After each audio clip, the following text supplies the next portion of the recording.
Head ক্লাসনদেরকে হারিয়ে ৬ match পরে জয়ের মুখ দেখল বেঙ্গালুর। বিস্তারিত জানতে ভিডিওটি না টেনে সম্পূর্ণ দেখুন। ঠিক 10 দিন আগে বেঙ্গালুরুর উপরে রীতিমতো ঝড় বয়ে দিয়েছিলেন হায়দ্রাবাদ। বেঙ্গালুরের এম চিন্নাস্বামী স্টেডিয়ামে 20 ওভারে আইপিএলে রেকর্ড করা 287 রান তুলেছিলেন ডেভিড হোয়েড ও ক্লাসেনরা। এবার সেই বেঙ্গালুরের বিপক্ষে নিজেদের মাঠে আটকা পড়ল হায়দ্রাবাদ। ফাফ ডু প্লেসিসের দেয়া 7 উইকেটে 206 রান তাড়া করতে নেমে প্যাট কামিন্সের দল থেমেছে 8 উইকেটে 171 রানে। হায়দ্রাবাদকে 35 রানে হারিয়ে টানা 6 ম্যাচ পরে জয়ের মুখ দেখল বেঙ্গালুর। 9 ম্যাচে ডু প্লেসিসের পয়েন্ট 4 আর 8 ম্যাচে হায়দ্রাবাদের পয়েন্ট 10।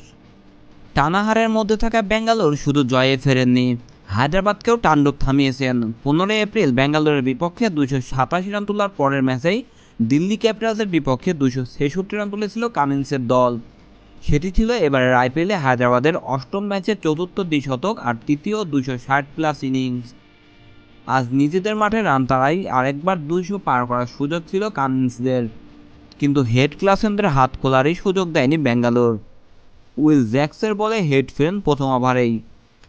5 নম্বরে নামা ক্লাসেন নিজের দ্বিতীয় বলে স্বপ্নিল সিংকে 6 মারলেও পরের বলে ক্যাচ তোলেন। অন্যদের মধ্যে ওপেনার অভিষেক শর্মা 13 বলে 3-4 ও 2-6-এ 31 রান করে ফেরেন জশ দেওয়ালের বলে।